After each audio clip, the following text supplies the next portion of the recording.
Hi, everyone. This is Raquel. Hi, and this is Jennifer. Welcome to Madness Cafe. This is a feminist podcast where we talk about women's issues, politics, and health and wellness. And where those issues intersect. Hey, everybody. Welcome back to the podcast. Jennifer and I are here today to talk about a topic that has gotten a little bit of, attention lately. Jennifer and I started thinking about it, at least this time, because we both heard just ramblings of it on different podcasts. I, for one, heard it on a very recent episode of Glennon Doyle's podcast called We Can Do Hard Things, where she had an interview with the writer, blogger, force of nature that is Luvvie Ajayi. If you don't know who she is, look her up. She's amazing. Read her books. She's fantastic. She's amazing. I'll put a link to Glennon's podcast and to Luvvie Ajayi's most recent book and to her blog called, I think it's called Awesomely Luvvie, in the show notes. So you guys can discover Luvvie as well, because she's fantastic. One of the questions that Glennon asked Luvvie was, can white women and Black women truly be friends? And Jennifer and I thought that would be a really great topic for us to talk about today. So Jennifer and I have, both have our views on this. I think we're pretty closely linked as far as our opinions on this, but we're going to talk about it. And we really hope to hear from you guys about this. And of course, it's not just Black men and white women. It's any women or people who are of completely different backgrounds, whether it's white women and Asian women, Black women and Asian women, straight women and gay women. I mean, it's anybody who's from completely different backgrounds. But for the topic of today's conversation, the focus is going to be on Black women and white women. Just know going forward or throughout the conversation, you can substitute in whatever differences you want. And I think the conversations will still hold up. I'm not sure I agree, Raquel, because I was thinking that through for my own stories in my head. Mm-hmm.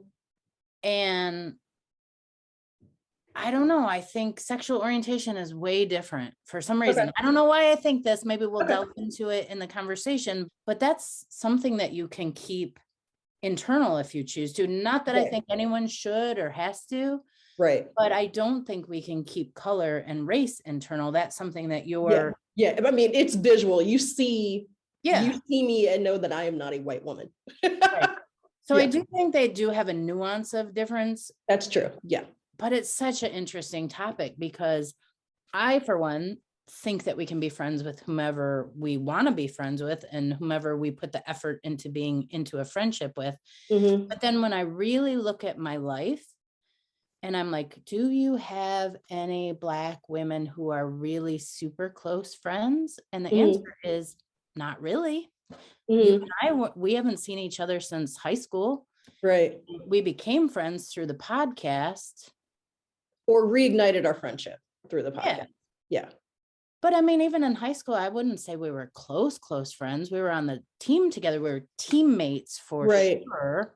Well, I considered you a friend. I wasn't super close to very many people in high school.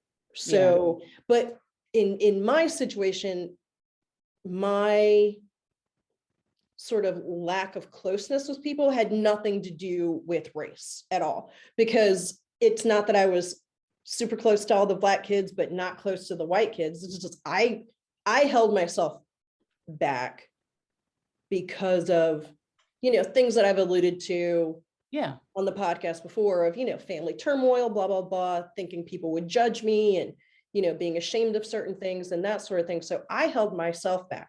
So I wasn't totally close to very many people, at least not until my senior year of high school, when my family moved back to Nashville and I stayed in Kalamazoo for senior year and lived with a friend from swim team with her and her family. And then I became very good. Oh, you didn't know that part of the story. One of our teammates came to me and said, my family said, if you need anywhere to to live. You can live with us, blah, blah, blah. And I did. And these are people that I'm still very close to and I consider family, even now. That's a pretty special friendship right there. Oh my gosh. Yeah. I mean, that's a whole other topic, but yeah, I mean, I will always be so just, in love with those people. I mean, they're amazing and they have, just amazing people. So yeah, so I stayed in Kalamazoo to finish high school. And yeah, until I was there for senior year and living with, my adopted family, I wasn't super close to people from school, really. I wanted to be, but I really held myself back. Yeah. When I look at my really close friendships from early age on, I don't really think that race was a factor. There's a couple of reasons. And so my mom and dad were hippies, and I don't know if I've ever really explained this to anybody, but one of the things they did when we were really young is move us to a predominantly Black neighborhood on purpose. I did not know that. Yeah. So we were one of the only white families in the neighborhood. We lived in Battle Creek, and my mom bought me, when I had dolls, I had some dolls that were Black. I had some dolls that were white. I had my parents. That's awesome. My parents like actively were anti-racist back in the day. So I have the benefit of that. And I don't think a lot of people do. That's true. A lot of people don't. Yeah. And so one of my earliest friends, Stephanie, who lived in the neighborhood, she and I played Barbies together all the time. And we had all kinds of Barbies of all kinds of different races. And the things that we were always doing biracial marriage. That was like our thing. And we used to talk. I remember the way we would talk about it. We would be like, one day it won't matter.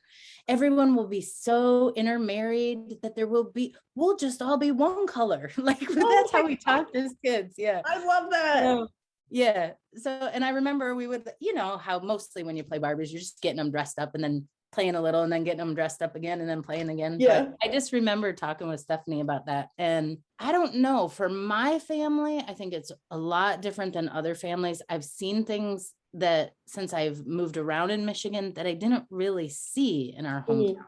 We had a pretty mixed high school, truthfully. We did. I don't know. It's interesting. And then with my own children, Olivia's first best friend, Daisha, is Black. And I don't think it occurred to Olivia that she was Black until they were like in junior high. And that's not to say that stupid thing of I don't see color. Right. That's to say that race wasn't really the primary reason for their friendship. Right. They liked each other. They just liked each other. Exactly. I think, yes, they can be friends. I think it's fraught with a lot of nuances. I think, it depends on the neighborhood you're growing up in. My neighborhood was very mixed racially on purpose. And I think there are neighborhoods that are very segregated where people, white families, Black families, even like here in Michigan, there are a lot of neighborhoods that are really Hispanic neighborhoods now. And that probably goes for every race, right? People. Right. Yeah. And I think if that is your exposure, it can make it harder to form friendships. Or even be trusting of friendships. Right. I get that. So my situation growing up was, we moved around so much that I couldn't tell you specifically we grew up in mostly this or that neighborhoods. I just know I grew up in a lot of different places because we really didn't have the opportunity to form close friendships. Right, exactly. I really didn't. And I do remember when we got to Kalamazoo, right at the end of 6th grade. And I remember thinking, first off, I didn't feel like I fit in because I was new, and it just seemed like everybody else had known each other since. Not true. I know, it's completely false. Yeah. And I felt like I was the only kid who was Southern, so I lost my accent like that, right? Yeah. And I felt like I'm the only kid who's parents are divorced, being raised by a single mom. Oh yeah, I was completely just deluded, right? Just completely confused. And I felt like I didn't look like anybody. So I felt like it wasn't for me, Black versus white. It was me and everybody else. And I just didn't fit anywhere. Do you know what I mean? Mhm. And I don't know why this is. And people can analyze this, and that this can be a whole other topic of conversation, whether it was because of the sports that I participated in or the classes that I was in or whatever. But the vast majority of my friends in junior high and high school, and also in college, and even now as an adult, the vast majority of my close friends are not Black. It's not any sort of choice. It's not like, oh my God, I'm not going to be around Black people. It's not anything like that. It's just kind of happened that way. I don't know. I'm sure there's people can analyze this all day long. Well, Raquel, let me ask you a really tough question about that. Sure. Because I have had friends that probably have similar. One of the questions they get asked is like, is it because you try to pretend like you're white? People have asked me that. Yeah, people have asked me that my entire life. Even when I was a little kid, people would say shit like that to me. Yeah. And what was your reaction as a little kid? How did you feel? I felt like people were saying that I wasn't Black enough. And I felt like it was a stupid question. What's a stupid question? You were, and my mom would get super ticked off. What did your mom say? My mom would get pissed. She's like, what does that even mean? Act Black? What? Just because you speak the Queen's English? Just because you talk like you know what you're talking about? My mom would literally just go off.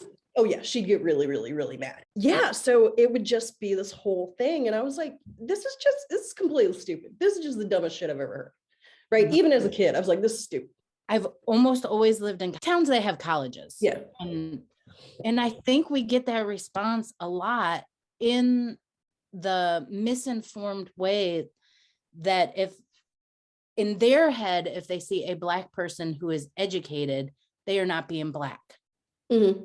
I think people have a certain stereotype of how they think Black people are supposed to act. And if you don't act in those ways, then you're not Black. But what I think people fail to realize is that Black people are not a monolith. Right. I'm still a Black woman, regardless of how I talk. And I speak and interact differently at work than I do with my friends. As I should, as everyone should. Right. Work outside of work is outside of work, right? So it's just stupid and ridiculous. Kind of getting back to the topic, just being honest, the majority of my close friends are not Black for whatever reason. And so people have asked me in the past, not recently, but in the past, well, then do you just not like being Black? Is this a self-hatred thing? No, this is not a self-hatred thing. This is not a self-hatred thing at all. I'm sorry, Raquel. Well, thank you. I'm saying this loud and clear. People, please hear me. And I will say it louder for the people in the back. I do not hate being Black. I do not hate myself because I am Black.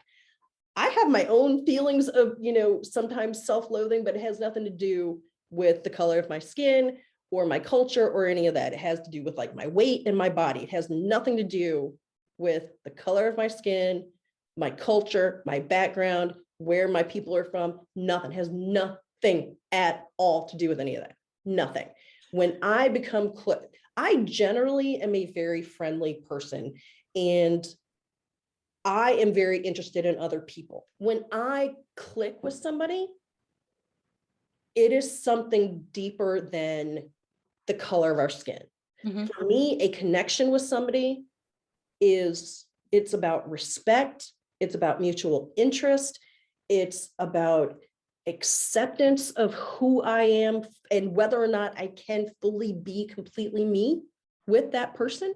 Those things don't always exist, even within the same race.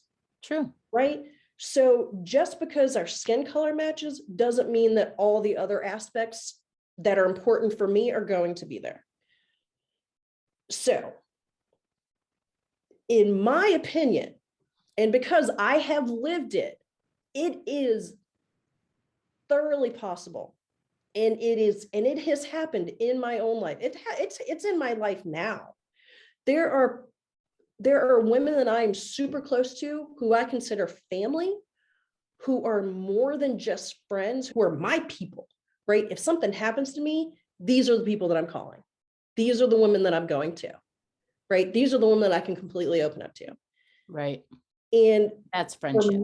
And exactly, that is true friendship, that these are the people that if I need anything, I can go to these people. If I need to just let my guard down and just be completely and fully and authentically me, and I can just let it all hang out, these are the women that I go to. Has nothing to do with skin color at all. It has to do with whether or not I feel safe and recharged with these women, and whether or not I feel that these women care for me in that way and I care for them in that way. It's funny for people who listen to other podcasts, go to Glennon Doyle's podcast and listen to, I believe she did maybe 1 or 2 episodes with Lovey Ajayi, but listen to the episode where she talks about whether or not Black women and white women can be friends. And Lovey talks about how it's how you feel with that other person. And so for me, and I actually have, there's 5 things that I have that I think are very important in a friendship, and whether or not that friendship actually goes beyond just surface for me. And it doesn't have anything to do with race. It has to do with whether or not this can be a deeper friendship. Authenticity, of being who each person is, right? Be authentically yourself. I can be authentically myself. Some people can't do that with anyone. Well, that's true. That's true. And that's hard. I've been there. That is a difficult place to be, but you have to do that work on your own. True. Acceptance of my truth. Therapy. Okay. Yeah, exactly. Acceptance of my truth and my experience. So you're saying the friend accepts your truth. Exactly. And I do the same with them, because even if we're the same color, your experience and your truth are going to be different than mine. There may be some overlap, but with any friendship, accept that my truth and my experience are mine, and just accept them for what they are. Just because you haven't experienced something doesn't mean that because I experienced it, my experience was wrong. Yeah. When we finish your list, I think we need to come back to this point, because I think this is the point that the activists are getting stuck on. Yes, exactly. Yeah, we will. And this is kind of tied to the one that I just mentioned, but deference. Defer to my experience. If I'm talking about my experience and my opinion about something or what has happened to me, defer to my experience. Don't tell me my experience that actually happened to me didn't happen. I was there. It happened to me, right? Have respect for me and my experience, and I have respect for you and your experience. I think respect is huge. And openness. Be open to talking about things. Be open to somebody asking you questions. Be open to the fact that we're all going to get shit wrong from time to time. And we have to be open to, because people are going to make mistakes. We're human. People are going to say stupid shit. We're human. Yeah, you may have an immediate reaction of, oh, wow, that really hurt, and now I'm pissed. But if you truly value that friendship and that person, and even value your own growth, step back, feel what you need to feel, but then come back to the person and go, hey, I don't know if you realize this, but this is how this made me feel. Can we talk this through? Right. And that's not easy, but I don't think you can just throw friendships away because somebody said or did something stupid. Because if I say or do something stupid, A, I'm going to beat myself up about it. B, I'm going to feel like shit about it. C, please, dear God, talk to me and give me a chance to make it right. And then hopefully forgive me. But don't you think that is actually why a lot of friendships end, or work relationships, or even romantic relationships, because feelings do get hurt along the way, and we don't have a whole lot of tools about how to make a real apology and how to say, teach me, I'm open. What did I don't understand what I did. It takes a lot of courage to be like, I'm pretty sure I was an idiot here, but I'm not sure how. Yeah. Tell me. Yeah. But if you're going to be in relationship with other people of any stripe, whether it's friendship or romance or work or whatever, you have to have just a little bit of courage. Yeah. Well, I actually think that's why people don't try, because I was thinking about different groups and things I've been thinking about, and conversations, wanting to have a conversation with you and other people. And a lot of people say, no, because I'm pretty sure I'm going to screw it up. I'm going to make a mistake. I'm going to say the wrong thing. And that keeps them from actively participating. And I think that's true in relationships. I'm not going to go out of my way to find a friend who maybe doesn't look exactly like me because I may say the wrong thing. So I'm just going to stay in my little group, in my little shell, and I'm never going to branch out. I think that happens.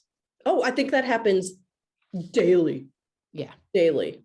Yeah. Your 5 are really good. And if you have a handful of friends that you believe that represents your friendship, you have some pretty awesome fucking friendships.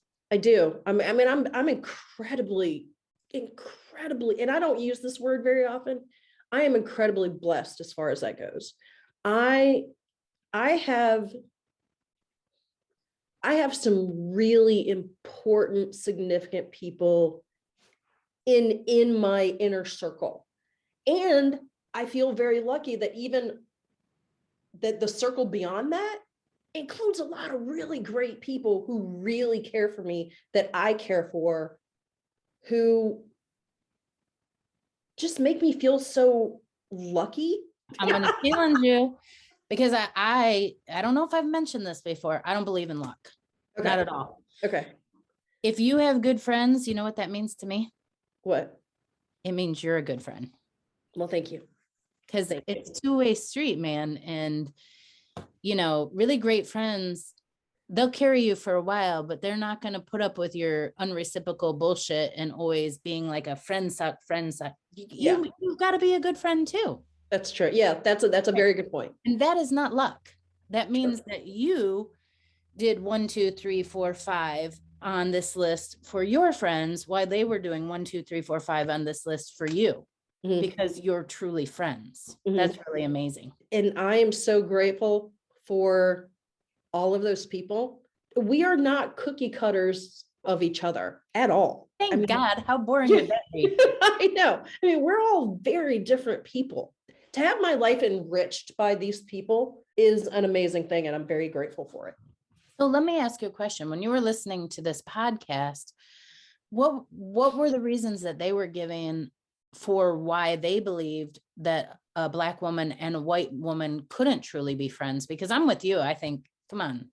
We're friends. Well, right. And I'm sort of paraphrasing here. Okay. I got the impression that they were saying that it can be very difficult for Black women and white women to truly be friends because of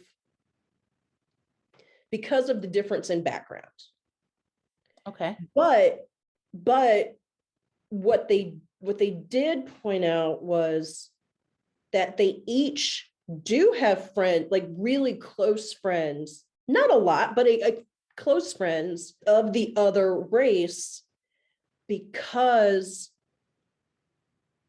they allowed themselves, like each end of the friendship allowed themselves to be vulnerable and allowed the other person to be authentic in who they are, and realized that along the way, somebody's going to say something stupid, or somebody's not going to understand something and will ask a question that may sound stupid, or maybe it wasn't said the best way, but you have to get beyond that.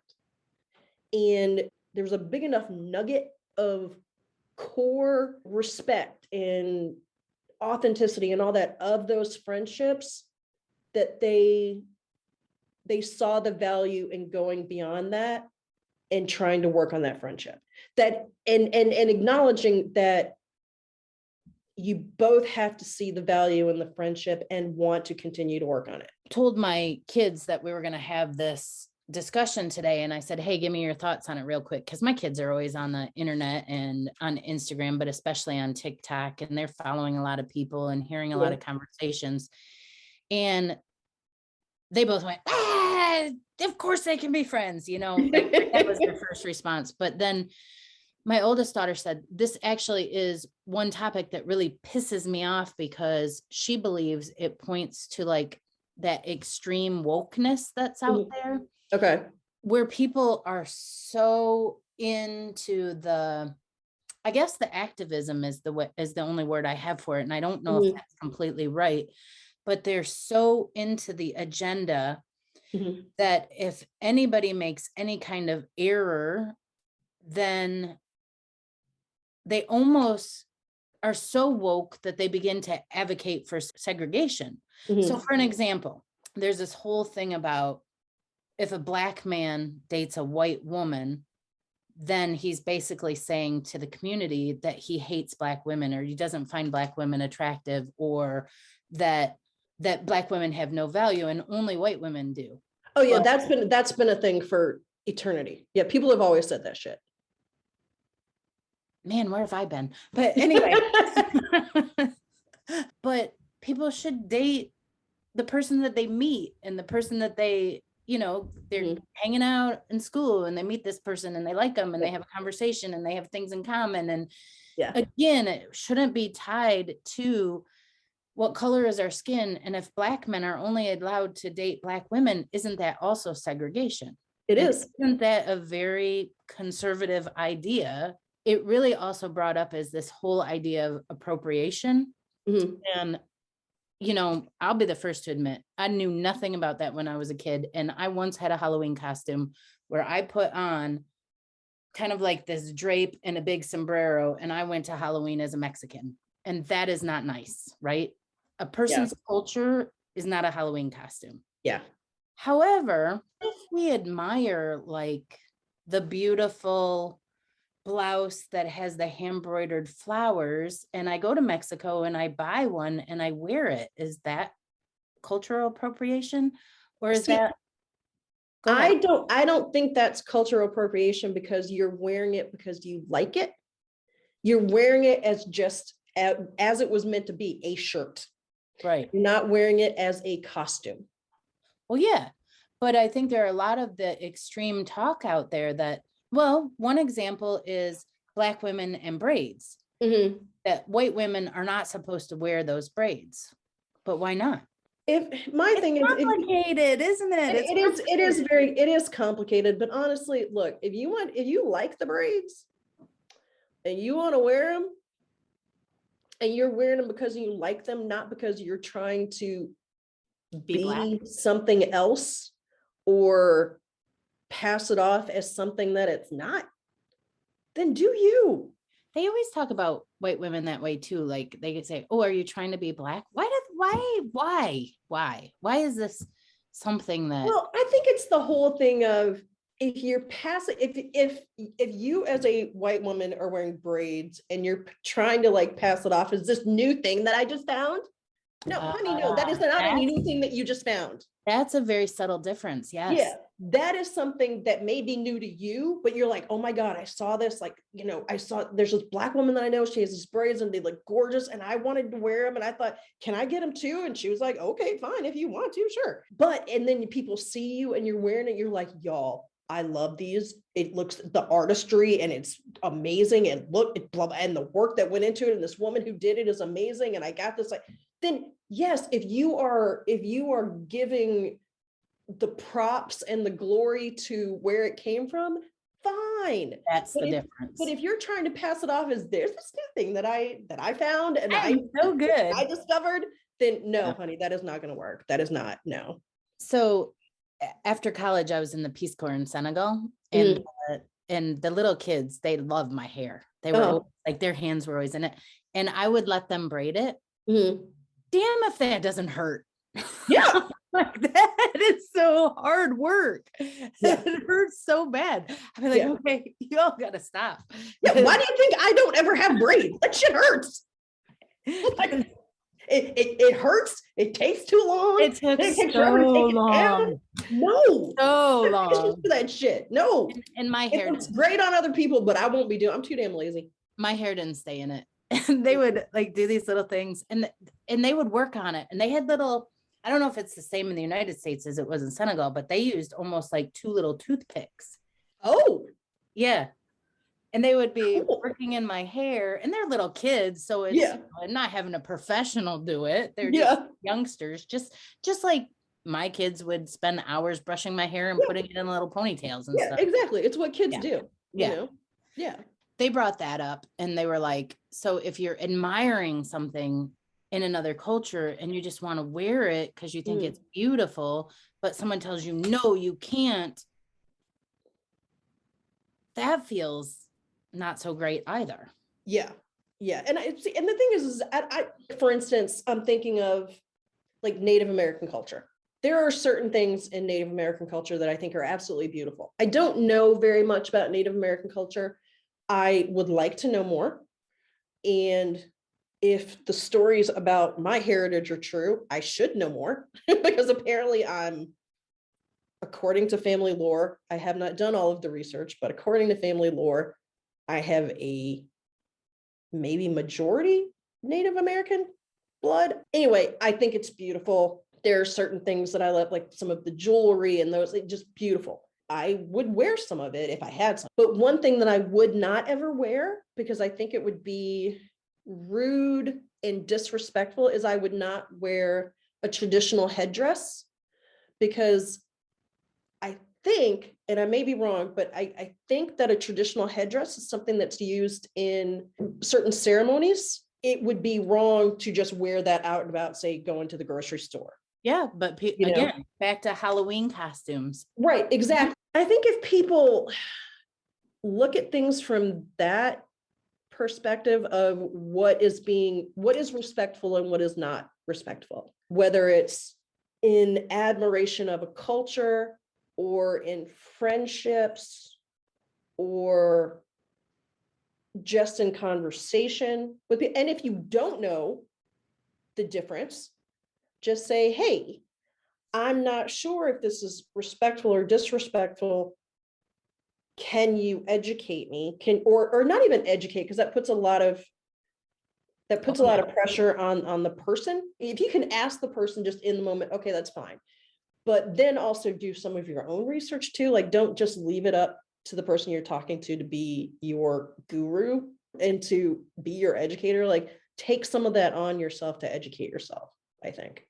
So another podcast I think we both listened to recently, Waves had out a review of the Women's March. I think it was 5 years ago, maybe yesterday or today. They were recapping some of the things that happened. And I went to the Women's March in DC. So I was very curious to hear what some of the experts had to say. I think some of the things that they mentioned were really important, and they were not my experience. So this is, again, a thing where two things can be true at the same time. Yes. So one of the things that really stuck out to me is they said there are a lot of women activists who happen to be women of color who have been working for different causes for years and years. And then all of a sudden there was this onslaught of white women who just kind of took up space, marched, said things, jumped in without really understanding how things were intersectional and how things are, like I said to you, I didn't really realize how buried things were in our culture. I thought racism was a one-on-one thing. I didn't know it was a systematic thing. So there was a lot of mixed feelings about all of a sudden all these white women wanting to be part of this. I don't even know if you would call it an anti-Trump movement or if you would call it I felt there was an attack on women when Trump won the presidency. I can't really say, did I sit down and think about all women in all circumstances? I don't know, but I felt that there was a attack on women, and that's why I couldn't even believe we elected that fool. I know. So I was like, I need to go down there and say something about this. I did not experience anything that they were talking about on that podcast, but I hear loud and clear what they're saying. Here's a bunch of women who've never been interested, and all of a sudden they're inserting themselves and getting all this attention. And what did you think of that? Because I know you listened to it too. Yeah. And so I understood what was happening. I've always been that person who can see things from both sides. I've always been that way, even as a little kid. I don't know why. Yeah, there are a lot of women, women of color, white women who have been doing the work in the trenches for decades. Yeah. Decades. And we're not getting the attention that their work warranted and still warrants. When Trump was elected and when the march happened, the media gave a lot of attention to this influx of a lot of middle income white women who had not been previously involved or as involved as they became during the time that Trump got elected. So a lot of attention was given to that. And that's fine. Give attention to that. That was newsworthy. But in giving attention to that, the media sort of forgot or just didn't give as much voice to the fact that the march was planned by a group of very intersectional women. And I mean, I believe there was a Muslim woman, there was a Black woman, there was a white woman, but I mean, it was a core group of women who planned that. And they were intersectional. It was almost like people were just pushing, trying to get people to remember these women were behind this, right? Like, I don't know if you remember that, but there were all these people. I did. Like, don't forget, they were behind this. They helped plan this, right? Yeah. And there were also a bunch of people who were like, oh yeah, and don't forget that there's all these women who have been the foundation of this work for decades. Yeah. I understand why a lot of people were pissed. Like, oh, now we're going to get attention because a whole bunch of suburban white women come in and now they're like, oh God, now we need to talk about this. Come on, this stuff has been going on. I get all that, right? I get the anger in that. There's part of me, maybe this is cynical, but there's part of me that thinks, you know what? That was to be expected because that's what happens. You do the work, you do the work, you do the work, you do the work. Then a big influx of the majority comes in, and then all of a sudden you get some more attention. You just have to ride that out. And it sucks. It is frustrating, it's maddening, and it's infuriating, and it's fucked up. But that's just the way the world works. Hopefully, some of that influx of women stayed and really got involved and realized that, oh, there are people who've already been doing this work. Let me learn from them. Like, I can't come in and just like be like, oh, I know everything. No, sweetie, you don't. Learn from people who came before you and who were still here doing the work. If I was to go in and start working with Planned Parenthood, I certainly am not going to go in thinking, oh, I know everything. It all starts with me. No, it doesn't. No, it doesn't. No, very few things start with me. Very few things start with me. There are people who've been doing the work. I'm here to help. Teach me. Point me where you need me to go. So I get it. I mean, I do understand why people were incredibly frustrated. And I mean, I felt some of that frustration. I chose not to focus on it, but I'm one person. And I get why people were pissed. Hopefully there's parts of the media that don't just follow the bandwagon every time something happens. Yeah, but also, I mean, it was shocking that he got elected in terms of a woman. It was, I remember a couple nights before the election, Olivia said to me, Mom, what are we going to do if he gets elected? And I said, come on. There is no way in hell he's going to get elected. The American people are not that fucking stupid. And then what happens? He gets elected, right? Yeah. And I'm like, this is probably my stupid white woman privilege. I'm like, what? This is possible? Like, how is this possible? How could he get up and say it? Remember when he mocked the disabled person? Yes. That should have been the end of him right then and there. How could you have the leader of your country, the reflection of you as a people? I was naive. I'm going to just say that straight out. I was naive. I did not think it could happen. Mhm. So my reaction as probably a middle income white woman, I'm the demographic that we're talking about here. I was like, shit, I got to go. I got to tell people that this is not okay. Mhm. And maybe that wasn't the right thing to do. And I'm, I didn't end up on TV or anything, but the influx of people, the one thing that I will say that he did for us, I had to like get my head out of the sand. Yeah, he woke us up. Yeah, I had to get my head out of the sand because I lived in this nice little bubble. I liked the way things were going. I didn't think things like that were possible. I thought racism meant that, that we have this idiot on the street who's not very smart that thinks that just because someone's skin color is different, that they're different. And I'm like, oh, that's an old person's thing. When all these old people die, racism will be gone. That's what I thought. I know that's so naive now that I've taken some time to really try and learn.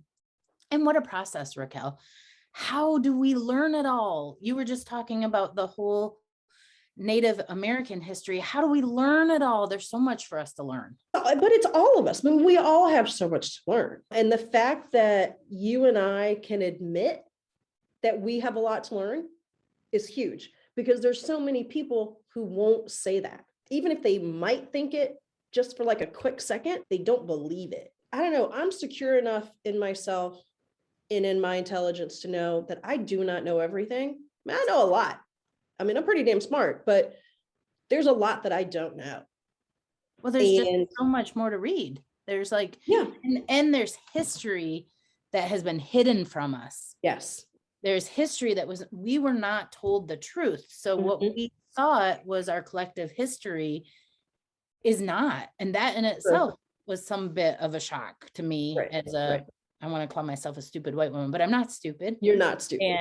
And I'm willing to do some work to fix it. I look at, okay, how about the people who don't have some time to do the work to fix it? Right. I mean, here's the thing.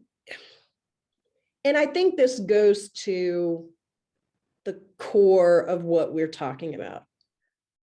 Can people who are different, can Black women and white men truly be friends? Of course they can. And yes, they can. But here's the thing. You have to defer to the other person's experience.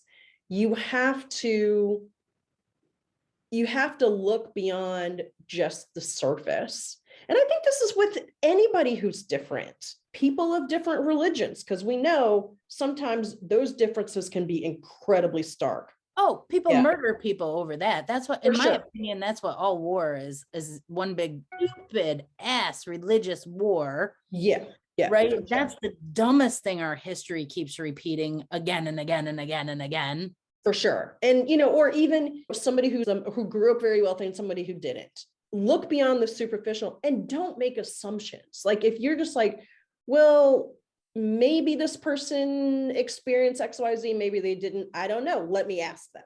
I understand that some people have more time to ask questions and research and whatever than others, but sometimes it just starts with read an article. You're on your phone, read an article. Or somebody's sitting next to you, talk to them, ask them about their day, ask them what their life was like. And sometimes we feel, I don't know, maybe nervous about that sort of thing. Do it anyway, but find a way to either make yourself comfortable or to make them comfortable, or to just say, hey, I'm interested. What was this like for you?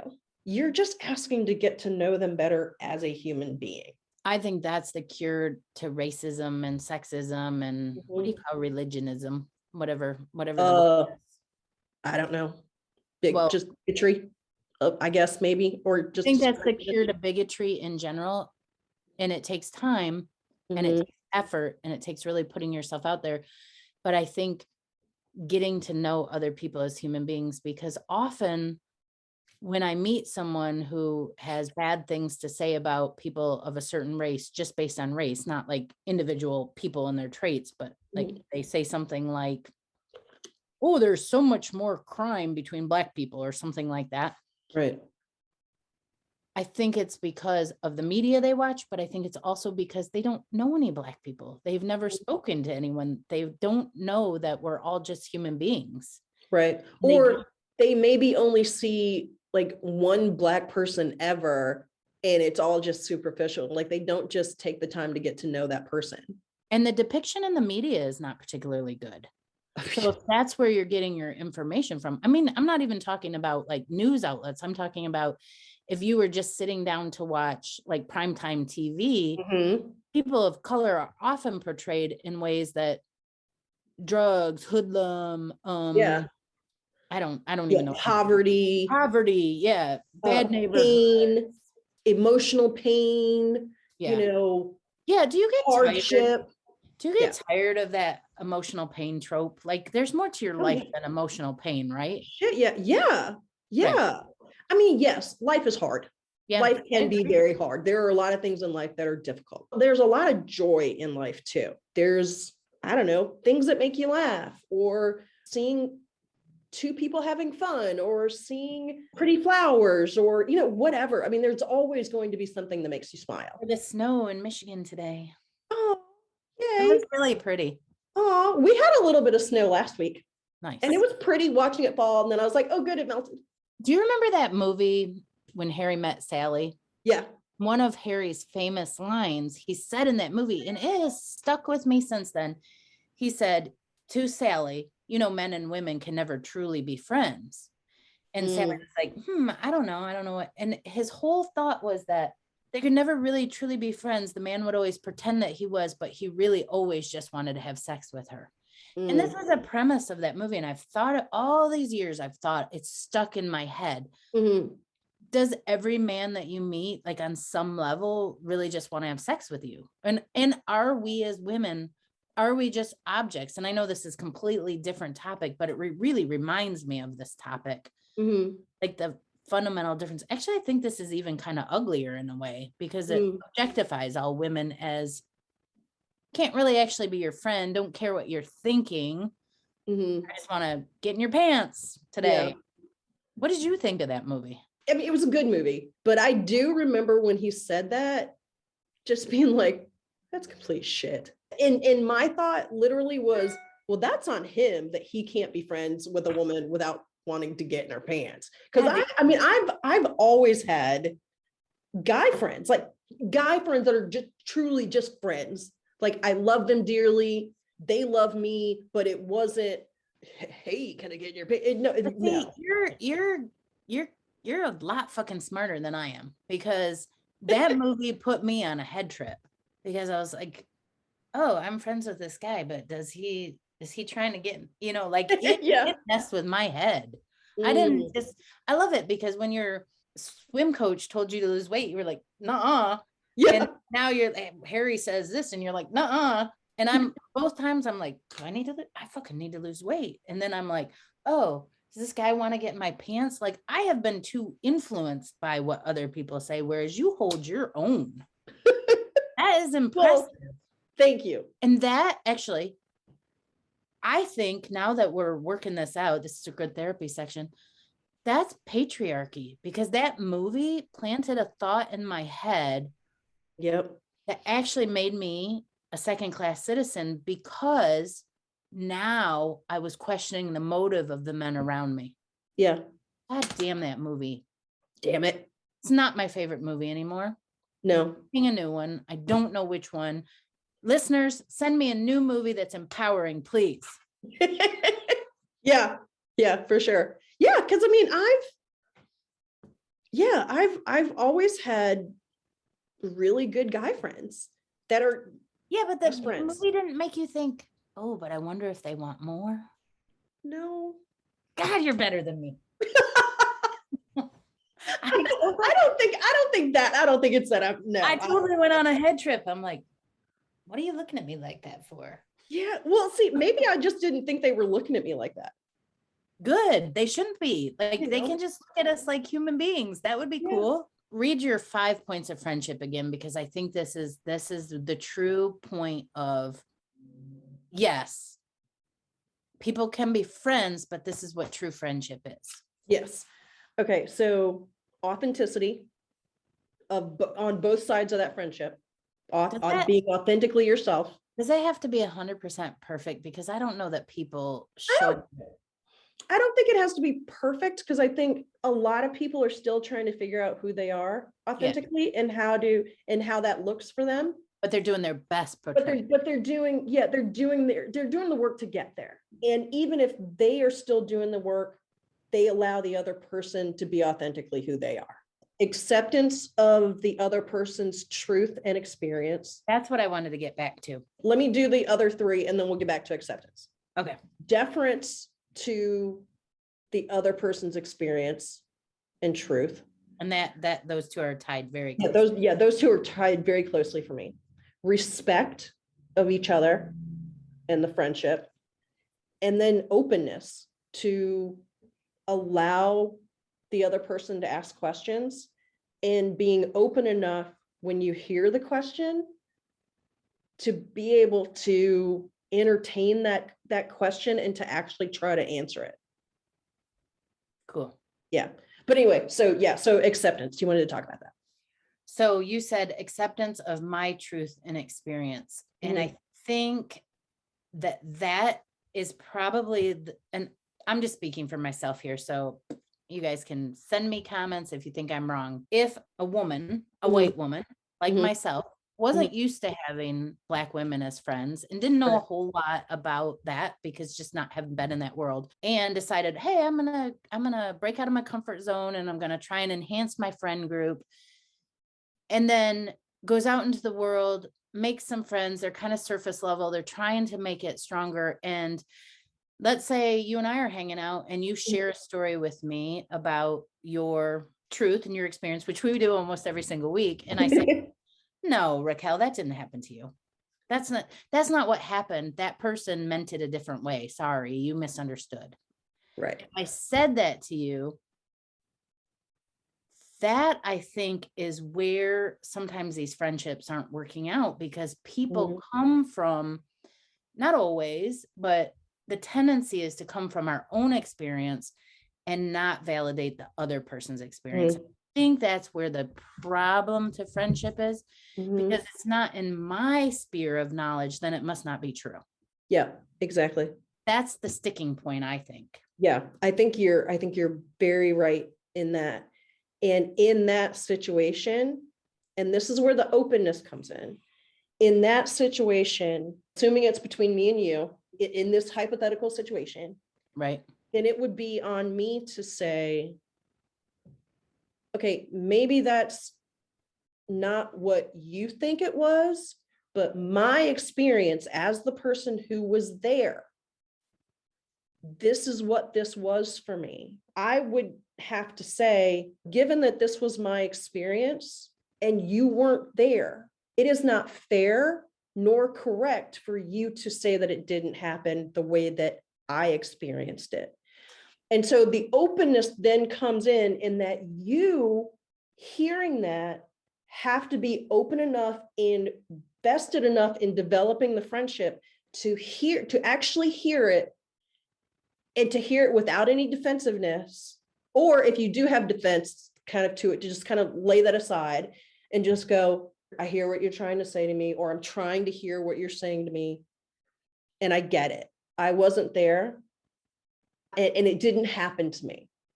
Right. So I'm sorry. I should not have said that didn't happen to you.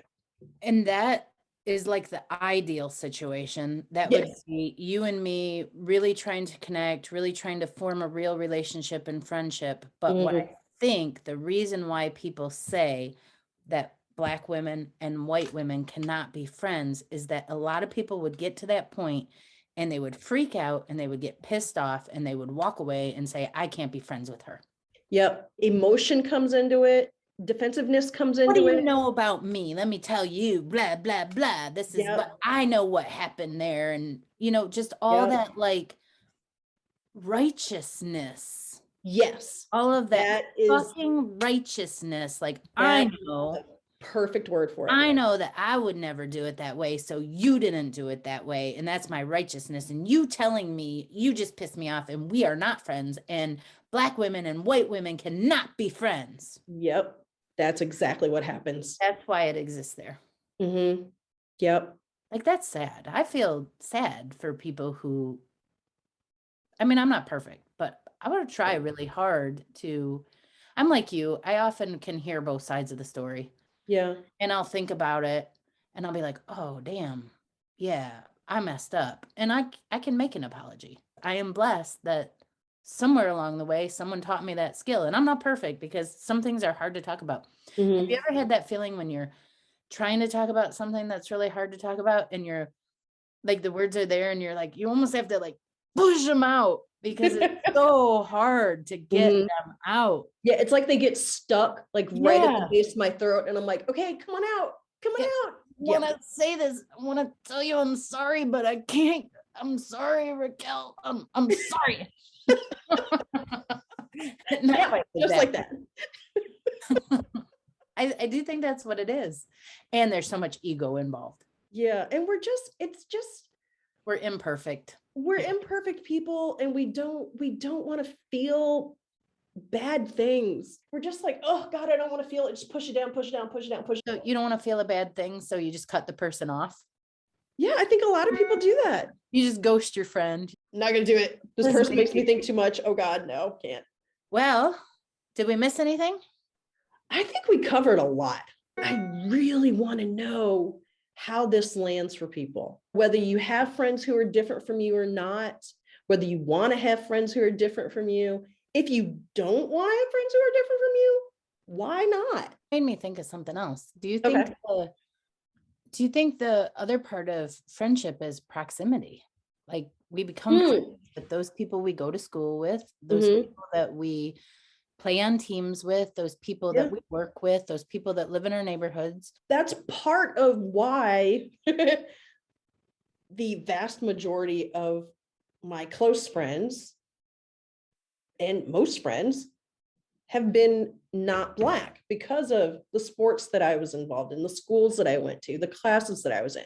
Well, Raquel, I consider you a friend, so I can say for sure, I know it's possible. Of course. Yeah. And I've always considered you a friend. I really have. And I think our friendship has gotten stronger as adults, and definitely doing the podcast. So for sure. I mean, and I definitely feel that all 5 of those things that I listed, I do feel truly that all 5 of those aspects are present in our friendship.